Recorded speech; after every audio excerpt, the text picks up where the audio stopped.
Hi friends, ನಾನಿವತ್ತು ಸಮಂತಾ ಅವರ movie ಆದಂತಹ ಮಾ ಇಂಟಿ ಬಂಗಾರಂ ಅನ್ನೋ ಮೂವಿನ ಎಕ್ಸ್ಪ್ಲೇನ್ ಮಾಡ್ತಿದ್ದೀನಿ. ಸ್ಟಾರ್ಟಿಂಗ್ ಸೀನಲ್ಲೇ ನಮ್ಮ ಸಮಂತಾ ಚೆನ್ನಾಗಿ ರೆಡಿ ಆಗ್ತಾ ಇರ್ತಾರೆ. ಯಾಕೆ ಅಂದರೆ ಅವರ ನಾದಿನಿ ಮದುವೆಗೆ. ಇವರೇನೆ ಅವರ ಹೀರೋ ಅಂದರೆ ಗಂಡ, ಸಮಂತಾ ಅವರ ಗಂಡ. ಹಾಗೆಯೇ ಹೀರೋ ಹೀರೋಯಿನ್ ಇಬ್ಬರೂ ಮಾತಾಡಿಕೊಂಡು ಹೋಗ್ತಾ ಇರ್ತಾರೆ. ನಮ್ಮ ಮನೇಲಿ ಎಲ್ಲರೂ ನೀನು ಒಪ್ಕೊಂಡ್ರೆ ಅಷ್ಟೇ ಸಾಕು ಅಂತ ಹೀರೋ ಹೇಳ್ತಾ ಇರ್ತಾನೆ. ಯಾಕೆ ಅಂದರೆ ಇವರು 2 ವರ್ಷದ ಹಿಂದೆ ಹುಡುಗಿಗೋಸ್ಕರ ಓಡಿ ಬಂದು ಮನೇಲಿ ಹೇಳ್ದೇನೆ ಮದುವೆ ಆಗಿರ್ತಾನೆ ನಮ್ಮ ಹೀರೋ ಸಮಂತಾ ಅವ್ರನ್ನ. ಹಾಗೆಯೇ ಒಳಗಡೆ ಬರ್ತಿದ್ದಂಗೆ ಎಲ್ರಿಗೂ ಶಾಕಿಂದ ನೋಡ್ತಾ ಇದ್ದಾರೆ.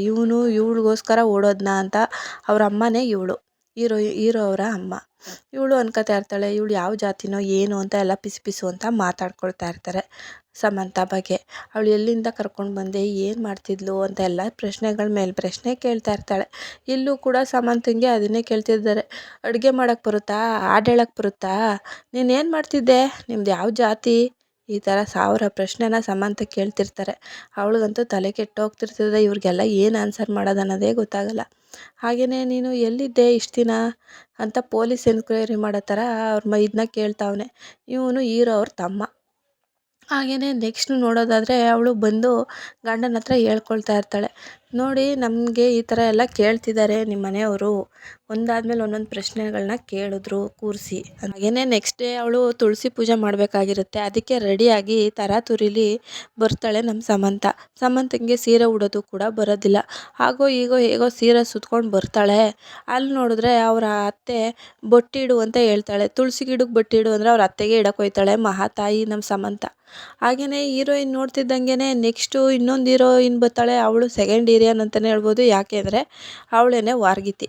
ಕಾಲಿಗೆ ಬಿದ್ದು ಸಣ್ಣ ಮಾಡ್ಕೊತಾಳೆ ಅವ್ರ ಅತ್ತೆನ. ನೋಡಿ ಇವಳೇನೆ ನಮ್ಮ ಮಾನ ಮರ್ಯಾದೆ ಉಳ್ಸೋ ಸೊಸೆ ಅಂತ ಅಜ್ಜಿ ಹೇಳ್ತಾಳೆ. ಹಾಗೆಯೇ ನೀನು ನಮ್ಮ ಮನೆ ಬಂಗಾರ ಕಣಮ್ಮ ಅಂತ ಬೇರೆ ಹೇಳ್ತಾರೆ.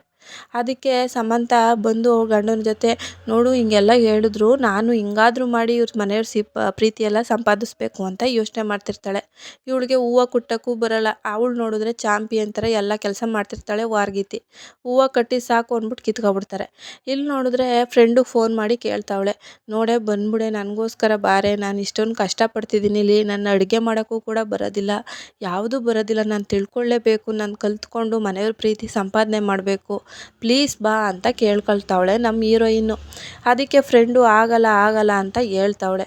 ಹಂಗೋ ಹಿಂಗೋ ಕನ್ವಿನ್ಸ್ ಮಾಡಿ ಗಂಡನ್ನು ಕೇಳ್ಕೊಂಡು ಹೀರೋಯಿನ್ನು ಫ್ರೆಂಡು ಬರ್ತಾಳೆ ಊರಿಗೆ ಬಂದಮೇಲೆ ಇದ್ದೇ ಇದೆಯಲ್ಲ, ಸರಿ ಆಯಿತು ಬರ್ತೀನಿ ಅಂದ್ಬಿಟ್ಟು ಬಂದಮೇಲೆ ಹೇಳ್ಕೊಳ್ತಾಳೆ, ನೋಡು ಹಿಂಗೆಲ್ಲ ಐತೆ ನಮ್ಮ ಮನೇಲಿ, ತುಂಬಾ ಸಾಂಪ್ರದಾಯಿಕ ಫ್ಯಾಮಿಲಿ ಅದು, ನಾನು ಹೇಗೆ ಅಡ್ಜಸ್ಟ್ ಆಗೋದು ಅನ್ನೋದೇ ಗೊತ್ತಾಗ್ತಿಲ್ಲ, ಎಲ್ಲರೂ ಪ್ರೀತಿ ಸಂಪಾದನೆ ಮಾಡಬೇಕಂದ್ರೆ ಏನು ಮಾಡಬೇಕು ಅಂತ ಎಲ್ಲ ಕೇಳ್ಕೊಳ್ತಾವಳೆ.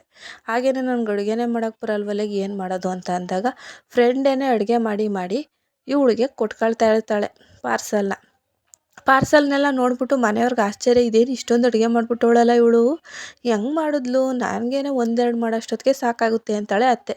ಅವಳು ಸಮಂತ ಬರ್ತಾಳೆ, ನೋಡಿ ನಾನು ಇಷ್ಟು ಅಡುಗೆ ಮಾಡಿದ್ದೀನಿ, ನಿಮ್ಗೆ ಯಾವುದಾದ್ರೂ ಇಷ್ಟ ಆಗಿಲ್ಲ ಅಂದರೆ ಹೇಳಿ, ನಾನು ನಾಳೆಯಿಂದ ಬೇರೆದು ಮಾಡ್ತೀನಿ ಅಂತಾಳೆ. ಹೌದಾ, ಸರಿ ಆಯಿತು ಅಂದ್ಬಿಟ್ಟು, ಪರವಾಗಿಲ್ವಲ್ಲ ಅಡುಗೆ ಯಾರು ಚೆನ್ನಾಗಿ ಮಾಡ್ತಾಳೆ ಅಂತ ಇವ್ರು ಖುಷಿ ಆಯ್ತಾರೆ.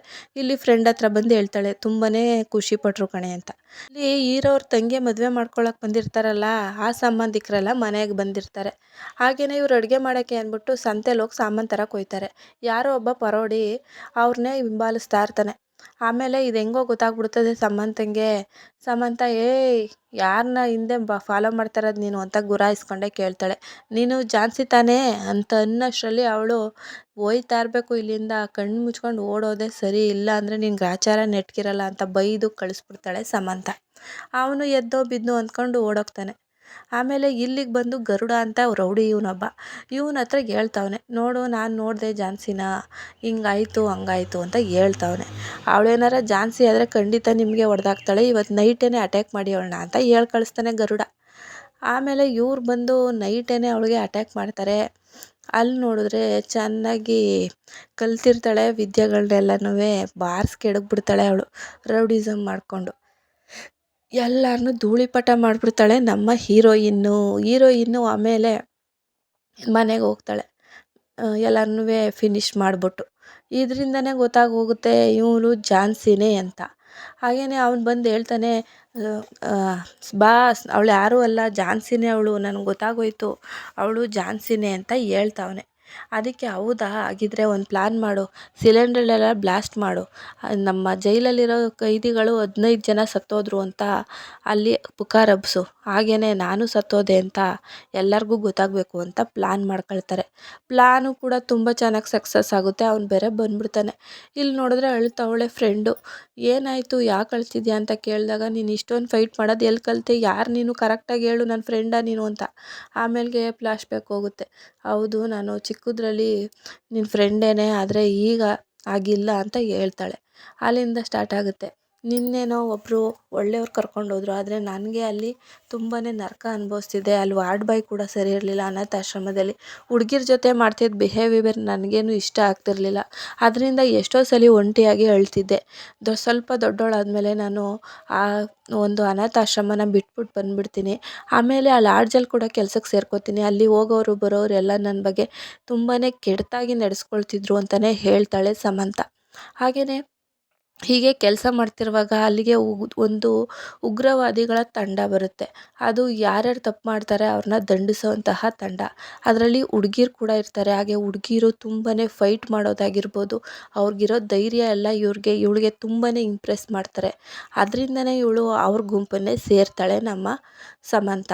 ಸಮಂತ ಅಂದರೆ ಹೀರೋಯಿನ್ನು. ಅವಳು ಹೋಗಿ ಸೇರ್ಕೊಳ್ತಾಳೆ. ಹೀರೋಯಿನ್ ಸೇರ್ಕೊಂಡಾದ್ಮೇಲೆ ಅಲ್ಲಿ ಎಲ್ಲರ ಜೊತೆನೂ ಬೆರೀತಾ ಇರ್ತಾಳೆ. ಹಾಗೆಯೇ ಗರುಡ ಅನ್ನೋ ರೌಡಿ ಇದೇ ಗ್ಯಾಂಗಿನ ಲೀಡರ್. ಈ ಲೀಡರ್ ಏನು ಮಾಡ್ತಾನೆ, ಹುಡುಗಿರನ್ನ ಕೆಟ್ಟದಾಗೆಲ್ಲ ನಡೆಸ್ಕೊಳ್ತಾ ಇರ್ತಾನೆ. ಇದು ಅವಳಿಗೆ ಇಷ್ಟ ಆಗೋದಿಲ್ಲ. ಅದೇ ಕಾರಣಕ್ಕೆ ಪೊಲೀಸವ್ರಿಗೆ ಕೂಡ ಇವಳೇ ಹಿಡ್ಕೊಟ್ಬಿಡ್ತಾಳೆ ಗರುಡನ್ನ. ಹೀಗೇ ನೆಕ್ಸ್ಟು ಅವನು ಪರಿಚಯ ಆಗ್ತಾನೆ ಹೀರೋ ಪರಿಚಯ ಆದ. ಹೀಗೆ ಲವ್ ಮಾಡಿಕೊಂಡೆ ಮದುವೆ ಆದೆ. ಆದರೆ ಈಗ ಈ ಸಂಬಂಧಕ್ಕೆ ನಾನು ತುಂಬಾ ಹೊಂದ್ಕೊಬಿಟ್ಟಿದ್ದೀನಿ ಅಂತ ಹೇಳ್ತಾಳೆ ಸಮಂತ. ಆಮೇಲೆ ಇಲ್ಲಿ ನೋಡಿದ್ರೆ ರೌಡಿಗಳನ್ನೆಲ್ಲ ಫಿಟ್ ಮಾಡಿದ್ದಾನೆ ಗರುಡ. ನಮ್ಮ ಹೀರೋಯಿನ್ನ ಸಾಯಿಸೋದಕ್ಕೆ ಅಂತ ಕಳಿಸಿರ್ತಾನೆ. ಹಾಗೆಯೇ ಎಲ್ಲರಿಗೂ ಚೆನ್ನಾಗಿ ಬುಟ್ಟು ಹಾಕ್ಬಿಡ್ತಾಳೆ ನಮ್ಮ ಹೀರೋಯಿನ್. ಮೊದಲೇ ರೌಡಿ ಗ್ಯಾಂಗಲ್ಲಿ ಇದ್ದವಳಲ್ವಾ, ಇದೆಲ್ಲ ಫೈಟಿಂಗ್ ಎಲ್ಲ ಅವಳಿಗೇನು ಹೇಳ್ಕೊಡ್ಬೇಕಾಗಿಲ್ಲ. ಹೀರೋಯಿನ್ನು ಎಲ್ಲ ನೀಟಾಗಿ ಮುಗಿಸಿ ಹೋಗ್ತಾಳೆ. ಆಮೇಲೆ ಗರುಡನ ಹತ್ರ ಮಾತಾಡಬೇಕು ಅಂತ ಹೇಳಿ ಮಾತಾಡೋಕ್ಕೆ ಹೋಗ್ತಾಳೆ. ನೋಡು, ನಾನೀಗ ಒಂದು ಒಳ್ಳೆ ಫ್ಯಾಮಿಲಿ ಸೇರ್ಕೊಂಡಿದ್ದೀನಿ, ದಯವಿಟ್ಟು ನೀನು ಸಹವಾಸಕ್ಕೆ ಬರಬೇಡ, ಬಿಟ್ಬಿಡು ಅಂತ ಕೇಳ್ಕೊಳ್ತಾವಳೆ. ಆದರೆ ಅವನು, ನೀನು ನನ್ನ ಜೊತೆ ಇರಬೇಕಾದವಳು ಕಣೆ, ಯಾವುದೇ ಕಾರಣಕ್ಕೂ ನಿನ್ನನ್ನು ಬಿಟ್ಟು ಹೋಗೋಕ್ಕಾಗಲ್ಲ. ಹಾಗೆಯೇ ಅವನು ನಿನಗೆ ಜೋಡಿನೂ ಆಗಲ್ಲ. ನಿನ್ನ ಗಂಡನ ಬಿಟ್ಟು ನನ್ನ ಹತ್ರ ಬಾ ಅಂತ ಹೇಳ್ತಾವನೆ.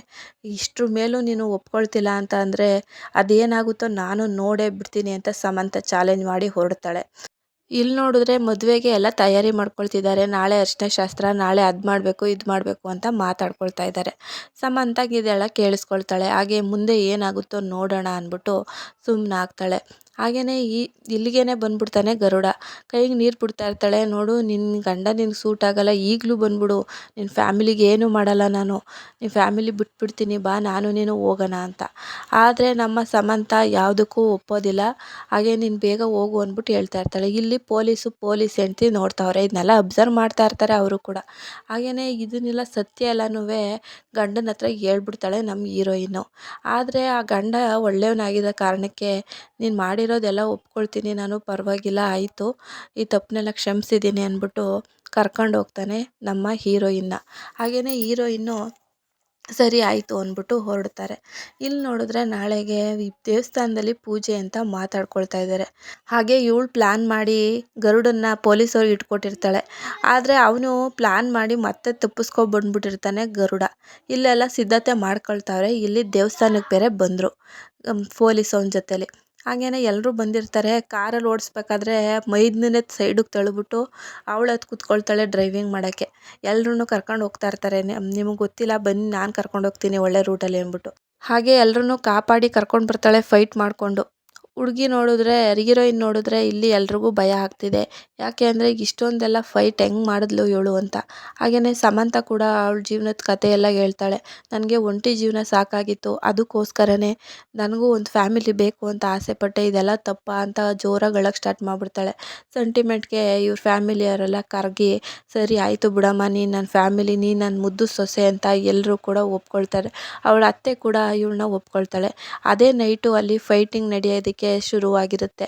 ಎಲ್ಲರೂ ಸೇರಿಕೊಂಡು ರೌಡಿ ಗ್ಯಾಂಗು, ಗರುಡ ಎಲ್ಲ ಸೇರಿಕೊಂಡು ಮನೆಗೆ ಮುತ್ತಿಗೆ ಹಾಕ್ತಾರೆ ಅಂತಲೇ ಹೇಳ್ಬೋದು.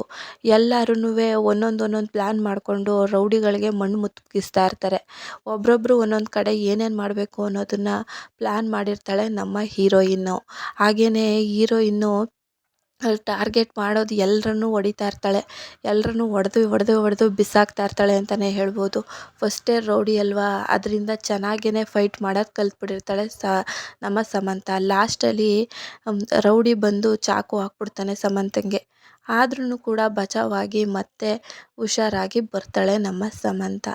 ಸಮಂತ ಈಗ ಒಳ್ಳೆ ಸೊಸೆಯಾಗಿ ಫ್ಯಾಮಿಲಿಗೆಲ್ಲ ಇಷ್ಟವಾಗಿರೋ ಮೆಂಬರ್ ಆಗಿದ್ದಾಳೆ. ಹೀಗೇ ಸಮಂತ ಕತೆ ಇಷ್ಟ ಆಯಿತು. ಹೀಗೇ ನೆಕ್ಸ್ಟು ನೋಡೋ ಅಂಥದ್ದಾದರೆ ಯಾವ ಮೂವಿ ಅಂತ ಕಮೆಂಟ್ ಮಾಡಿ, ಅದನ್ನು ಕೂಡ ಎಕ್ಸ್ಪ್ಲೇನ್ ಮಾಡ್ತೀನಿ, ಅದು ಕಡಿಮೆ ಸಮಯದಲ್ಲಿ. ಥ್ಯಾಂಕ್ ಯು ಫಾರ್ ದ ಹಾಗೆ ಈ ಒಂದು ಮೂವಿ ತೆಲುಗಲ್ಲಿ, ಕನ್ನಡದಲ್ಲಿ, ತಮಿಳಲ್ಲಿ ಎಲ್ಲ ಕಡೆಯಲ್ಲೂ ಸಿಗುತ್ತೆ. ನಿಮಗೆ ಇಷ್ಟ ಇದ್ದರೆ ಲಿಂಕ್ ಹಾಕಿರ್ತೀನಿ, ಚೆಕ್ ಮಾಡಿ. Thank you for the watching.